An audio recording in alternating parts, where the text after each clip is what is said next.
خاندان کے جو مختلف فرد ہیں ان کی بھی سوچ، ان کی فکر الگ ہوتی ہے۔ ابتدا سے ہی ایسا چلا آ رہا ہے اور آئندہ بھی یہی نظام برقرار رہے گا۔ اختلاف رائے اگر حدود اور قیود کے اندر ہو تو وہ اختلاف علمی اضافے اور فکری وسعت کا اور اجتماعی ترقی کا ذریعہ بنتا ہے۔ اگر لڑائی اور جھگڑے کی نوبت پیش آ جائے، اور ہمیشہ پیش ہی تبھی آتی ہے جب اختلافی اصول اور حدود و قیود کا پاس نہ رکھا جائے، ان کی پاسداری نہ کی جائے۔ عصر حاضر کے حالات پر جب ہم غور کرتے ہیں تو یہ حقیقت واضح ہو جاتی ہے کہ اختلاف رائے کو حدود اور قیود کے اندر نہیں رہنے دیا گیا، بلکہ حدود و قیود سے ماوراء سمجھا گیا، تو یہ حالات پیدا ہوئے اور لڑائی، جھگڑے، تنازعات، کشمکش، رنجش اور باہمی چپ کلش کے اندر پوری دنیا مبتلا ہے۔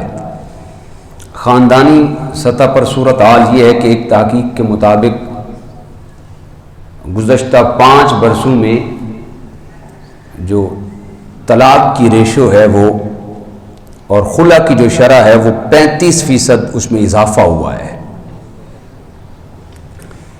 قومی نمائندوں کے اعتبار سے اگر ہم دیکھیں تو سیاسی اختلافات، تضحیک و تصادم اس حد تک پہنچ چکے ہیں کہ اخلاق کے نام کی کوئی شے باقی نہیں رہی۔ لوگ سیاست کو بھی باہمی انا کا ذریعہ سمجھتے ہیں، جبکہ یہ تو فطرت کے اندر اللہ تعالیٰ نے رکھا ہے کہ آراء مختلف ہو سکتی ہیں، لیکن ان آراء کو ہم اپنی انانیت کا ذریعہ نہ بنائیں۔ اس ابتر صورتحال کی بنیادی وجہ جو ہے وہ یہ ہے کہ افراد اور اقوام خود کو اصولوں کا پابند بنانے کے لیے تیار نہیں۔ کوئی بندہ اس بات پہ ایگری نہیں ہے کہ میں حدود اور قیود کا اپنے آپ کو پابند بناؤں، بلکہ ہر بندے کی ایک اپنی فکر ہے، وہ چاہتا ہے کہ میری فکر سب سے آگے ہے، باقی کسی کی مجھے کوئی ضرورت ہی نہیں ہے۔ ہر ایک اپنی برتری جو ہے وہ عملی طور پر، فزیکلی طور پر اپنی برتری کو منوانا چاہتا ہے۔ اور جو مثال ہمارے ہاں مشہور ہے، جس کی لاٹھی اسی کا بھینس، وہی دورہ چل رہا ہے۔ خاندانوں میں لڑائیاں بھی اسی وجہ سے ہیں، مختلف ممالک کے درمیان جنگوں کی صورتحال جو ہے وہ بھی اسی وجہ سے ہے۔ ہر بندہ چاہتا ہے جو میں ہوں بس وہ میں ہوں۔ طاقتور ممالک جو ہیں وہ اپنی بدماشی کو اپنی پوری دنیا پہ حاوی کرنا چاہتے ہیں، وہ کہتے ہیں کہ بس میں ہی ہوں۔ کسی ضابطے کو، چاہے وہ چھوٹے لیول پہ خاندانی امور کا معاملہ ہو، اس سے بڑے سیٹ اپ پہ چلے جائیں، اس سے آگے چلے جائیں، اس سے آگے عالمی طاقتوں کی جانب آخر میں چلے جائیں، تو ہر بندہ یہی اصول اپنے سامنے رکھے ہوئے ہے، جس کی لاٹھی اسی کا بھینس، اور اپنے آپ کو وہ منوانے کی کوشش میں ہے۔ قرآن و سنت کی تعلیمات ایسی حسین ہیں اور ایسی طیب و طاہر و اجمل ہیں کہ اگر ان پر عمل کیا جائے تو میں سمجھتا ہوں کہ جھگڑوں کی نوبت ہی پیش نہ آئے، تنازعات کی کشمکش ہی پیدا نہ ہو۔ اسلام ایسی تربیت عطا فرماتا ہے کہ سچے مسلمان کو مخاصمت سے نفرت ہوتی ہے، لڑائی جھگڑے سے سچے مسلمان کو نفرت ہو جاتی ہے۔ اسلام کی یہ پاکیزہ تربیت ہے۔ بلکہ اگر وہ حق پر ہو تو وہ دنیاوی نزاع سے کنارہ کشی کرتا ہے، یہ دنیا کی لڑائیوں سے وہ کنارہ کش ہو جاتا ہے، اور اس کے اسباب اور محرکات کے خاتمہ کے لیے وہ اپنے آپ کو ہمیشہ تگ و دو میں رہتا ہے اور کوشش میں رہتا ہے۔ بلا شبہ اختلافات ہوں یا مخاصمت کے معاملات ہوں، لڑائی جھگڑے ہوں، اس کے متعلق اسلام ہماری تربیت فرماتا ہے۔ تو اسی مقصد کے لیے آج کی اس مختصر سی نشست میں تنازعات کے متعلق جو اسلامی تعلیمات ہیں اس پر کچھ میں احادیث آپ کے سامنے رکھوں گا۔ اللہ تعالیٰ میری زبان پر اعلیٰ کلمۃ الحق جاری فرمائے۔ لڑائی جھگڑے کے وقت اسلام کے اندر لڑائی جھگڑے کی مذمت کی گئی ہے، کیونکہ جب لڑائی جھگڑے کا معاملہ ہوتا ہے تو شیطان اس وقت بہت سخت حملہ گیر ہوتا ہے اور وہ انسان کے جذبات کو بھڑکاتا ہے، خوب تیش دلاتا ہے کہ بندہ پھر سوچتا ہے کہ اگر میں نے اپنی طاقت کا اظہار نہ کیا تو پھر میری بے عزتی ہوگی، اگر میں اس موقع پر چپ ہو گیا تو ہمیشہ کے لیے میں دب جاؤں گا۔ تو پھر شیطان اس موقع پر حائل ہو جاتا ہے، لوگوں کو تیش دلاتا ہے، غصہ دلاتا ہے کہ اگر میں نے ایسا نہ کیا تو لوگ مجھے کمزور سمجھیں گے، چنانچہ وہ سخت جھگڑا کرتا ہے۔ حالانکہ اگر اپنے دل و دماغ میں یہ بات بٹھائی جائے کہ قرآن و سنت تو لڑائی جھگڑے کی سخت مذمت کرتے ہیں اور باہمی چپ کلش کو ختم کرنے پر انعام و اکرام کا وعدہ سنایا گیا ہے اسلام کے اندر، تو پھر انسان کے اندر برداشت پیدا ہوتی ہے، حوصلہ پیدا ہوتا ہے، اور جب حوصلہ پروان چڑھتا ہے وہ تنازعات کو ختم کرنے کے طور پر اپنے آپ کو باعث اعزاز سمجھتا ہے۔ ام المومنین جناب حضرت ام عائشہ صدیقہ رضی اللہ تعالیٰ عنہ فرماتی ہیں کہ بے جا لڑائی جھگڑے کرنے والے شخص کو ناپسندیدہ شخص قرار دیا گیا۔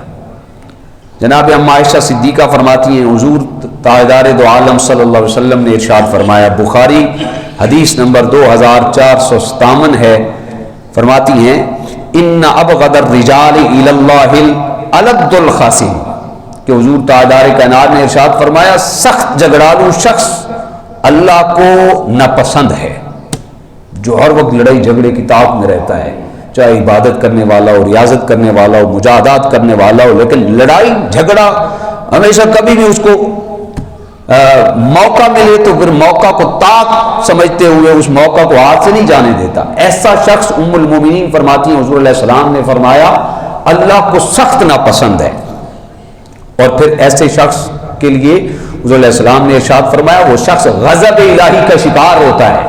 جناب حضرت عبداللہ بن عمر رضی اللہ تعالیٰ عنہ روایت کرتے ہیں، اور یہ سنن ابی داود کی حدیث پاک ہے، حدیث نمبر 3597 ہے کہ حضور جانے کائنات صلی اللہ علیہ وسلم نے ارشاد فرمایا ومن خاصم فی باطل وهو یعلمہ لم یزل فی سخط اللہ حتی ینزع عنہ، کہ تاجدار کائنات نے فرمایا جو شخص جان بوجھ کر ناحق جھگڑا کرتا ہے وہ اللہ کی ناراضگی میں رہتا ہے اس وقت تک جب تک وہ جھگڑا ترک نہیں کر دیتا۔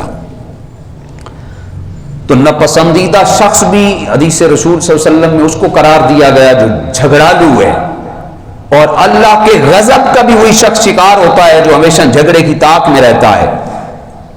اور میں یہاں پہ اپنی بات کو مضبوط کرنے کے لیے حضور علیہ السلام کی ایک اور حدیث پاک آپ کے سامنے رکھنا چاہتا ہوں کہ جناب حضرت سعید بن مسیب رضی اللہ تعالیٰ عنہ اس کو روایت کر رہے ہیں، اور یہ سنن ابی داود ہے، حدیث نمبر 4896 ہے۔ حضور علیہ السلام کی مجلس میں دیگر صحابہ بیٹھے تھے، تشریف فرما تھے، اور جناب سیدنا ابو بکر صدیق بھی تشریف فرما تھے۔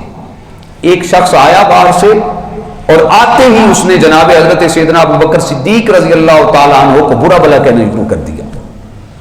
لوگوں کی عادت ہوتی ہے، بسا اوقات تو ہم نے تہیہ کیا ہوتا ہے کہ میں نے بولنا ہی بولنا ہے چاہے حق ہو یا نہ ہو، آتے ہی اس نے جناب رسالت مآب صلی اللہ علیہ وسلم کی موجودگی میں جناب حضرت سیدنا ابو بکر صدیق رضی اللہ تعالیٰ عنہ کو برا بھلا کہنا شروع کر دیا۔ حضرت جناب سیدنا ابو بکر صدیق خاموش رہے۔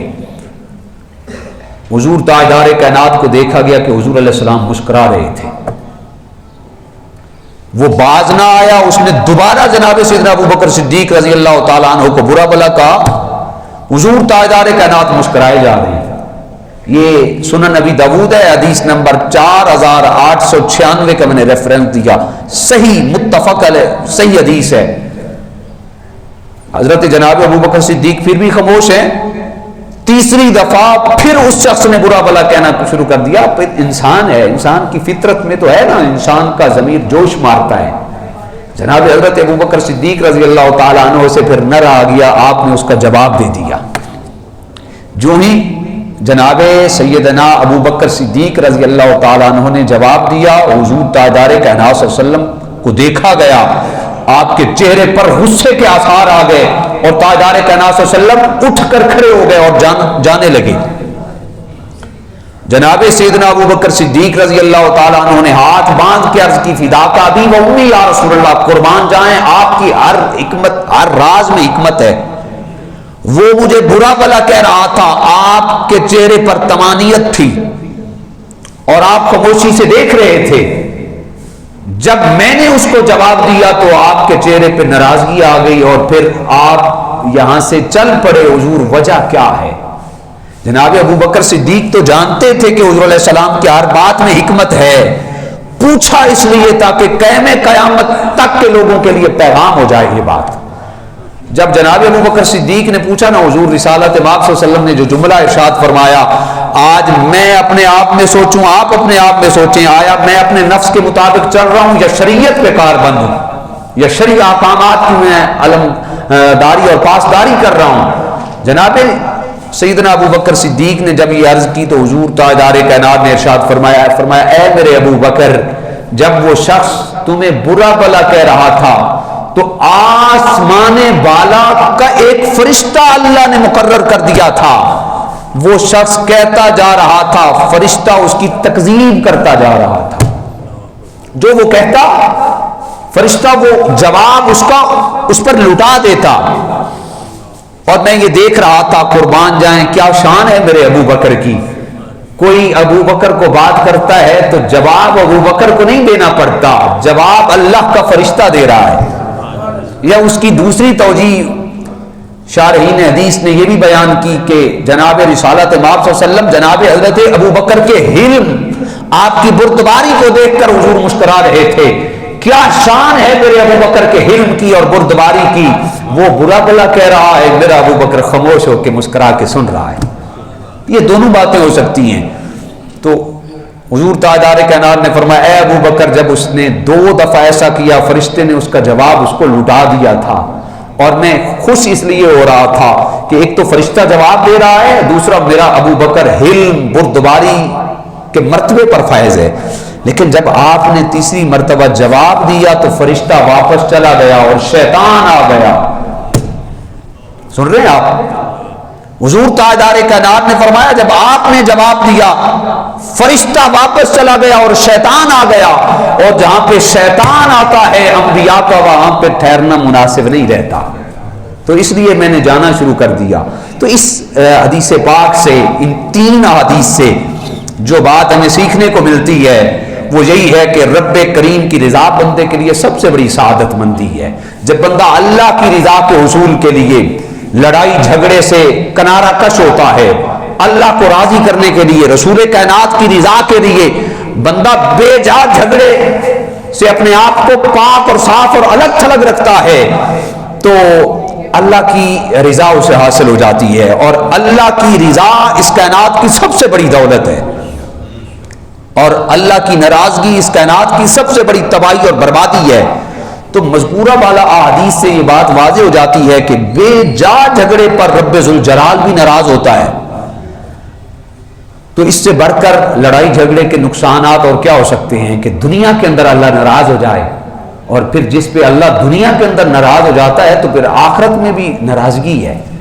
تو لڑائی اور جھگڑے کی مذمت قرآن و سنت کے اندر بیان کی گئی، اور اسی طرح جو تنازعات کے اسلامی حل کے لیے اسلام ہماری تربیت کرتا ہے اور شریعت ہمیں اصول سکھاتی ہے، اس میں ایک ترک خصومت کی ترغیب بھی ہے، یعنی لڑائی جھگڑے کو چھوڑنے کی تربیت دی گئی۔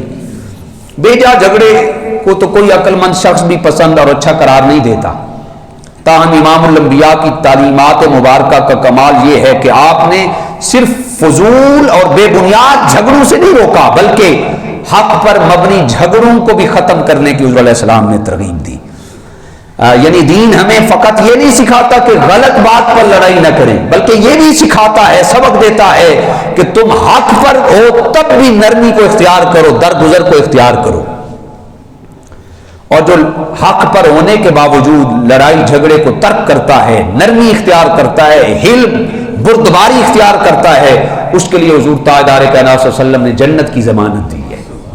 جو لڑائی جھگڑے کو چھوڑتا ہے اس کے لیے جنت کی ضمانت ہے۔ حضرت سیدنا ابو امامہ باہلی رضی اللہ تعالیٰ عنہ روایت کر رہے ہیں، حضور تاجدار کائنات نے ارشاد فرمایا، سنن نبی داود ہے اور حدیث نمبر 4800 ہے، اور یہ صحیح حدیث ہے۔ اسی حدیث کو معجم الکبیر کے اندر حدیث نمبر 7770 پر لیا گیا۔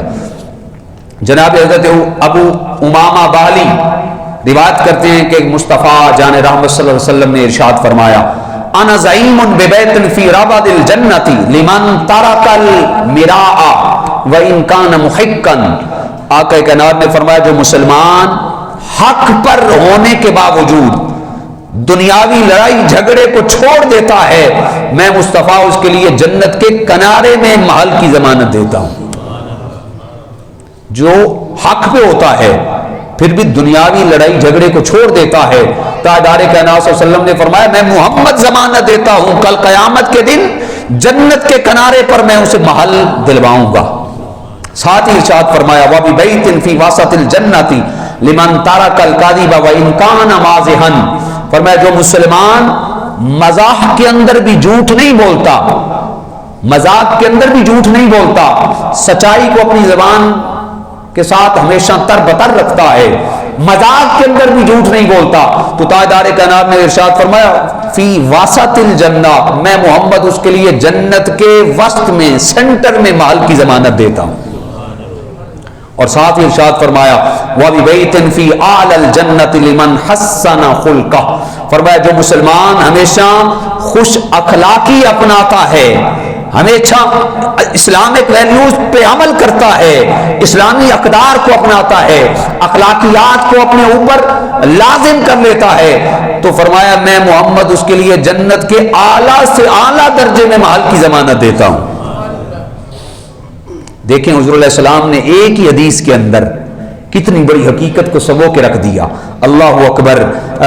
پھر ساتھ ہی فرمایا، خالق کائنات نے ارشاد فرمایا، وَلَا تَسْتَوِي الْحَسَنَةُ وَلَا السَّيِّئَةُ۔ فرمایا نیکی اور برائی برابر نہیں ہے، نہ اچھے اور برے عقیدے برابر ہو سکتے ہیں، نہ ہی اچھے اور برے اعمال برابر ہیں، نہ ہی اچھی اور بری باتیں ہم پلہ ہیں۔ فرمایا ادفع باللتی ہی احسن فاذا الذی بینک وبینہ عداوۃ کانہ ولی حمیم۔ فرمایا اے سننے والے، برائی کو بھلائی سے دور کر دے، ذاتی معاملات میں برائی کو بھلائی سے ڈال دو، غصے کی گرمی کو صبر کی ٹھنڈک میں بدل دو، اور فرمایا جہالت کی تاریکی کا مقابلہ ہمیشہ علم کی روشنی سے کرو۔ فرمایا بد سلوکی کے جواب میں درگزر سے کام لو، تب تیرے اور جس شخص کے درمیان دشمنی ہے وہ ایسا ہو جائے گا جیسے گہرا دوست ہوتا ہے بندہ۔ فرمایا وما یلقاها الا الذین صبروا وما یلقاها الا ذو حظ عظیم۔ فرمایا یہ خصلت صرف صبر کرنے والوں کو اللہ عطا فرماتا ہے، اور یہ خوبی صرف بڑے خوش نصیب لوگوں کو دی جاتی ہے۔ تو حضور تاجدار کائنات نے ترک خصومت کی ترغیب دی۔ اگر بندہ حق پہ ہو پھر بھی، نہ حق پہ ہو پھر بھی، ہمیشہ درگزر اور حلم اور بردباری کی تعلیم دی۔ لوگ سمجھتے ہیں کہ جھگڑے سے ان کا روب اور دبدبہ بڑھ جائے گا، اور لوگ سمجھتے ہیں اگر میں آج چپ رہ گیا تو میں ہمیشہ کے لیے کمزور ہو جاؤں گا۔ لیکن اسلام کی جو تعلیمات ہیں وہ یہ ہیں کہ جب بندہ حق پر ہونے کے باوجود لڑائی جھگڑے کو ترک کر دیتا ہے، دنیا کے سامنے اگرچہ وہ مرضی کمزور ہو جائے لیکن اللہ کے ہاں وہ ہمیشہ سرخرو ہوتا ہے، اللہ کے ہاں ہمیشہ کامیاب اور کامران شخص وہی ہوتا ہے۔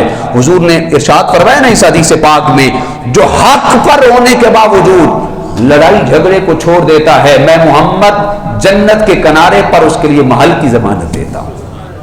اللہ اکبر۔ تو اسباب تنازع ختم کرنے کی بھی پھر شریعت نے ہمیں تعلیم دی۔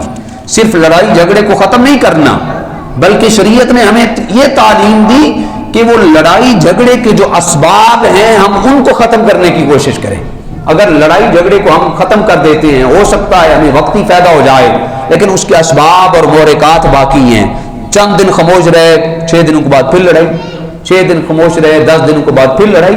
تو شریعت نے جہاں میں لڑائی جھگڑے کو روکنے کی ترغیب اور تحریض دی، وہاں میں لڑائی جھگڑے کے جو اسباب اور محرکات ہیں اس کا کما کرنے کی ترغیب دلائی۔ اللہ اکبر۔ شریعت مطالعہ میں اس حوالے سے بڑے سنہری اصول بیان کیے گئے۔ حرام امور سے اجتناب کا عادی بنانے کے لیے انسان کو شبہات سے دور رہنے کا شوق دلایا گیا۔ اگر بندہ حرام کے اجتناب کو چھوڑنا چاہتا ہے تو فرمایا گیا کہ وہ مشتبہ چیزوں سے بھی اپنے آپ کو کنارہ کشی اختیار کر لے۔ اس لیے فرمایا بے حیائی کو حرام قرار دیا گیا۔ اس کے سدباب کی شریعت نے ہمیں تعلیم اور ترغیب دی کہ بے حیائی سے بندہ تبھی رک سکتا ہے جب نگاہیں نیچی رکھے۔ بے حیائی سے بندہ تبھی رک سکتا ہے کہ اجنبی عورت کے ساتھ ضرورت کے مطابق ہی کلام نہ کیا جائے، علیحدگی میں کلام تک بھی نہ کیا جائے۔ اسی طرح شریعت نے ہمیں سود سے روکا، اس کا راستہ بند کرنے کے لیے اس میں ملوث جو افراد ہیں حتیٰ کہ سودی معاہدہ لکھنے اور اس کا گواہ بننے پر بھی شریعت نے لعنت دی تاکہ ہمیں ترغیب اور تعریف میسر آئے۔ اسی طرح یہ تعلیم دی کہ دوسروں کے والدین کو گالی نہ دینا، یہ ایک برائی ہے۔ اس برائی کو ختم کرنے کے لیے اس کے اسباب کیا ہیں؟ فرمایا دوسروں کے باپ کو گالی نہ دو۔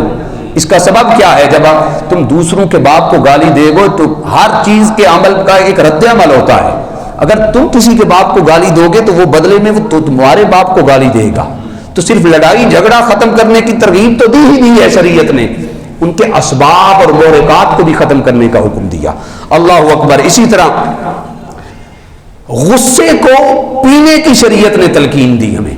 تنازعات میں سب سے جو عام چیز ہے وہ غصہ ہے۔ تنازعات اس لیے ہوتے ہیں، لڑائی جھگڑے اس لیے ہوتے ہیں، ماہرین نفسیات جو ہیں ان کا کہنا ہے کہ زیادہ تر تنازعات جو ہیں وہ غصے کے نتیجے میں ہوتے ہیں۔ اللہ اکبر۔ شیطان بندے کے جذبات کو پھر بھڑکاتا ہے، اسے اشتعال دلاتا ہے، پھر بندہ غصے کی حالت میں عقل اور شعور کھو بیٹھتا ہے، پھر اسے پتہ ہی نہیں ہوتا۔ عقل اور شعور کے تقاضوں کو جب پسے پوش ڈالتا ہے پھر وہ لڑائی اور جھگڑے پہ اتر آتا ہے اور ایسے کام کر گزرتا ہے جن کے ازالے کے لیے بعد میں پچھتاوے کے سوا بندے کے پاس کچھ بھی باقی نہیں بچتا۔ اللہ اکبر۔ قرآن و سنت نے یہ ترغیب دی کہ اولاً تو بندے کو کوشش کرنی چاہیے کہ دنیاوی معاملات میں غصہ پیدا ہی نہ ہو، پھر اگر فطری تقاضے کے مطابق غصہ آ بھی جائے تو فرمایا گیا کہ اس سے بندہ مغلوب نہیں ہونا چاہیے، غصے کو اپنے اوپر غالب نہیں کرنا چاہیے، بلکہ شریعت مطالعہ اور عقل سلیم کے تقاضوں کو سامنے رکھتے ہوئے طرز عمل کا تعین کرنا چاہیے۔ غصے کے عالم میں میرا طرز عمل کیسا ہونا چاہیے؟ اللہ اکبر۔ حضور تاجدار کائنات نے اس حوالے سے بھی ہماری ترغیب اور تربیت فرمائی۔ صحیح بخاری ہے، حدیث نمبر 6116 ہے، جناب سیدنا ابو ہریرہ روایت کر رہے، ایک شخص نے رسول کائنات صلی اللہ علیہ وسلم کی بارگاہ میں عرض کی، آقا مجھے کچھ نصیحت ارشاد فرمائیے، آقا مجھے نصیحت کیجیے۔ تو حضور تاجدار کائنات صلی اللہ علیہ وسلم نے فرمایا لا تغضب، فرمایا غصہ نہ کیا کرو۔ کڑوی بات آ گئی لیکن سننے والی ہے۔ ہمارے لڑائی جھگڑے، خاندانی معاملات اور حتیٰ کہ پورے معاشرتی نظام میں سے جو یہ بنیاد کی حیثیت رکھتی ہے یہ چیز، ہمارے لڑائی جھگڑے اور ہر قسم کی چپ کلش رنجش ختم ہو سکتی ہے، اس کی ایک بیس ہے جو شریعت نے ہمیں بتائی۔ تاجدار کائنات کی بارگاہ میں عرض کی گئی حضور مجھے نصیحت کیجیے، تو آقا کائنات نے فرمایا لا تغضب، فرمایا غصہ نہ کیا کرو۔ اس نے بار دیگر عرض کی یا رسول اللہ اور نصیحت ارشاد فرمائیے، تاکہ وہ چاہتے یہ تھے تاکہ حضور کچھ اور ارشاد فرمائیں۔ تو تاجدار کائنات صلی اللہ علیہ وسلم نے فرمایا لا تغضب، فرمایا غصہ نہ کیا کرو۔ اس صحابی نے تیسری دفعہ عرض کی یا رسول اللہ مجھے کچھ اور نصیحت کیجیے، تو تاجدار کائنات صلی اللہ علیہ وسلم نے فرمایا لا تغضب، فرمایا غصہ نہ کیا کرو۔ حکیم الامت جناب سیدنا ابو دردہ کی ایک اور روایت اسی سے ملتی جلتی ہے، المعجم الاوسط ہے، حدیث نمبر 2353 ہے کہ حضور علیہ السلام کی بارگاہ میں ایک شخص نے درخواست کی یا رسول اللہ مجھے ایسا عمل ارشاد فرمائیے جس کی برکت سے مجھے جنت نصیب ہو جائے، مجھے ایسا عمل ارشاد فرمائیں جس کی برکت سے مجھے جنت نصیب ہو جائے۔ تو تاجدار کائنات نے ارشاد فرمایا لا تغضب ولک الجنہ، فرمایا اپنی ذات کے لیے غصہ نہ کیا کرو، اللہ تجھے جنت عطا فرما دے گا۔ اپنی ذات کے لیے ہمیشہ غصہ پی جاؤ، غصہ نہ کیا کرو، اللہ تمہیں جنت عطا فرمائے گا۔ اللہ اکبر۔ پھر کیونکہ غصہ جو ہے یہ شیطان جب بندے کے درمیان حائل ہوتا ہے تو انسان یہ شیطان وسوسے ڈالتا ہے، سازش کرتا ہے، اور غصے کو شیطانی سازش قرار دیا گیا شریعت کے اندر۔ حضرت ابو امامہ بالی سدی رضی اللہ تعالیٰ عنہ فرماتے ہیں کہ تم میں سے کسی کے گھر والے بستر بچھا کر تیار کر دیں تو شیطان اس بستر پر آ کر لکڑی، پتھر یا کوئی اور چیز پھینک دیتا ہے تاکہ اس سے گھر والوں پر غصہ آ جائے۔ تو حضرت ابو امامہ فرماتے ہیں فَإِذَا وَجَدَ ذَلِكَ فَلَا يَغْضَبْ عَلَىٰ أَهْلِهِ قَالَ لِأَنَّهُ مِنْ عَمَلِ الشَّيْطَانِ۔ فرمایا جب کسی کے ساتھ ایسا واقعہ ہو تو وہ اپنے گھر والوں پر غصہ نہ کرے، کیونکہ ایسی سازش کر کے فساد ڈالنا یہ شیطان کا کام ہوتا ہے۔ تو دو شخصوں کے درمیان جب کسی ایک کو غصہ آتا ہے تو اس حدیث پاک کے مطابق تیسرا بیچ میں شیطان حائل ہوتا ہے جو ایک کو غصہ دلاتا ہے، پھر غصے سے بندے کا عقل، شعور ختم ہو جاتا ہے، پھر ایسے ایسے فیصلے کر دیتا ہے اور ایسے ایسے الفاظ بندہ زبان سے ادا کرتا ہے جس کا بعد میں پچھتاوے کے علاوہ، ازالے کے علاوہ کچھ بندے کے پاس باقی نہیں ہوتا۔ ان امور کو پیش نظر رکھتے ہوئے اگر ہم اپنے غصے پر کنٹرول کر لیں تو میں سمجھتا ہوں آدھی یا آدھی سے بھی زیادہ ہم لڑائیاں، جھگڑے، تنازعات ختم کر سکتے ہیں۔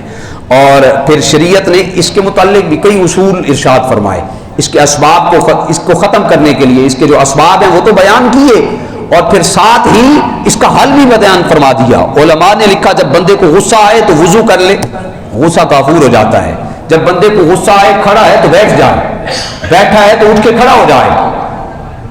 اور یہ غصے کا جو پیک ٹائم ماہرین بتاتے ہیں وہ 5 سے 7 منٹ تک کو ہوتا ہے، اور وہی 7 منٹ اگر بندہ شریعت کے مطابق چل لے تو میں سمجھتا ہوں بہت سارے مسائل سے انسان جو ہے وہ بچ سکتا ہے۔ اگر بندہ غصے سے ہے، بیٹھا ہے تو اٹھ کے کھڑا ہو جائے، پانی پی لے، حضور علیہ السلام کی ذات پہ درود پاک پڑھ لے، جو طبیعت کے اندر حرارت ہے وہ ٹھنڈک میں بدل جائے گی۔ اللہ اکبر۔ اسی طرح جو ہمارے تنازعات ہیں ان کے ختم کرنے کے لیے جو اسلام ہمیں ترغیب دیتا ہے، ان میں سے ایک غلط فہمی اور بدگمانی ہے، اس سے اجتناب کرنے کی شریعت ہمیں تعلیم دیتی ہے۔ غلط فہمی کی بنیاد پہ انسان کے تنازعات ہوتے ہیں، لڑائی جھگڑے ہوتے ہیں بے بنیاد، اور بندے بدگمانی پیدا ہوتی ہے تو ایسے معاملات پیش آتے ہیں۔ اللہ اکبر۔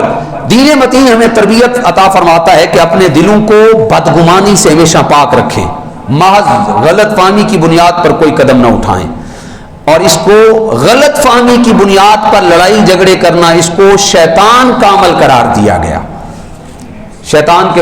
شیطان بندوں کے درمیان غلط فہمیاں ڈالنے کے لیے کیا کچھ نہیں کرتا، اس کا اندازہ آپ اس حدیث پاک سے لگا سکتے ہیں۔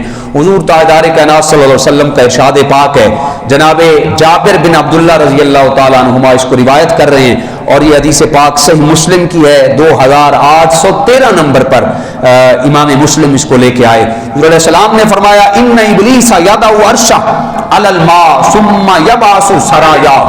حضور علیہ السلام نے فرمایا شیطان ابلیس لعنتی کا تخت جو ہے وہ پانی پہ ہے۔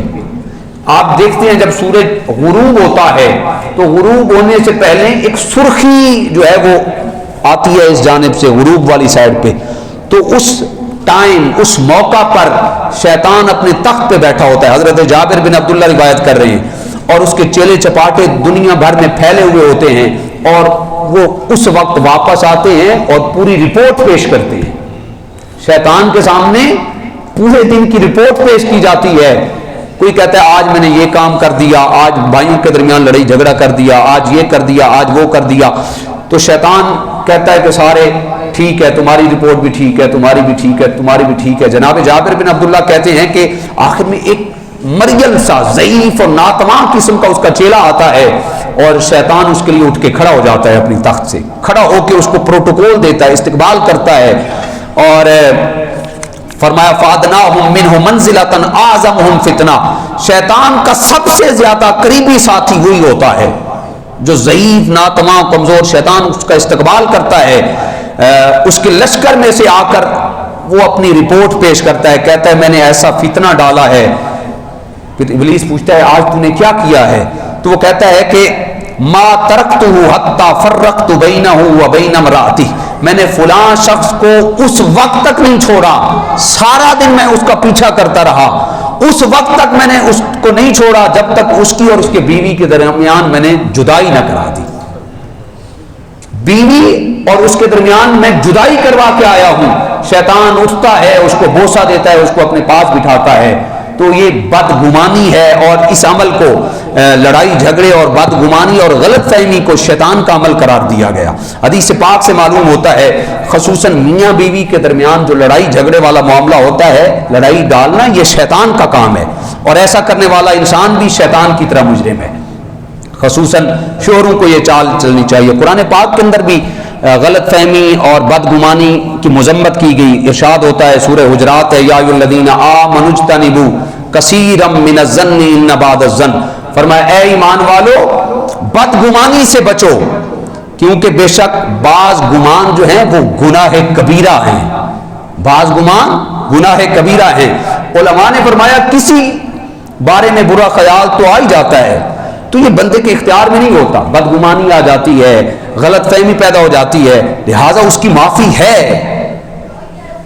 تاہم کسی مسلمان کے بارے میں بدگمانی کو دل میں پختہ کر لینا اور اس کا پھر رد عمل دے دینا اور اسے زبان پر لانا اور اس کے مطابق کارروائی کرنا، یہ اس کی اجازت شریعت نے کبھی بھی نہیں دی اور نہ ہی دیتی ہے. تو حسد، غرور اور تکبر سے بچنے اور بدگمانی سے بچنا جو ہے شریعت اس کی ہمیں تعلیم دیتی ہے. اور اس کا ایک مرکزی کردار ہے. جہاں غصے کا کردار ہے لڑائی جھگڑے میں، وہاں بدگمانی کا کردار ہے، اور قرآن اور سنت نے ہمیں اس سے بچنے کا حکم دیا. اسی طرح حسد اور تکبر سے بچنے کی بھی ترغیب دی گئی. جناب حضرت عبداللہ بن زبیر روایت کرتے ہیں رسول کائنات نے فرمایا دب الیکم داء الامم قبلکم البغضاء والحسد، فرمایا تم میں پچھلی امتوں کی بیماری سرایت کر جائے گی. پوچھا گیا یا رسول اللہ وہ کون سی بیماری ہے؟ فرمایا گیا وہ بغض اور حسد ہے. بغض اور حسد کی وجہ سے بھی لڑائی جھگڑے ہوتے ہیں. اس حوالے سے بھی شریعت نے ہمیں اس کی سزا جو ہے وہ ہم نے ہمارے سامنے رکھی تاکہ ہم بغض اور حسد اور کینے اور تکبر سے محفوظ رہیں. فرمایا لا يدخل الجنۃ من کان فی قلبہ مثقال ذرہ من کبر، فرمایا جس کے دل میں رائی کے دانے کے برابر بھی بغض اور حسد اور کینہ ہوگا وہ جنت میں داخل نہیں ہو سکے گا.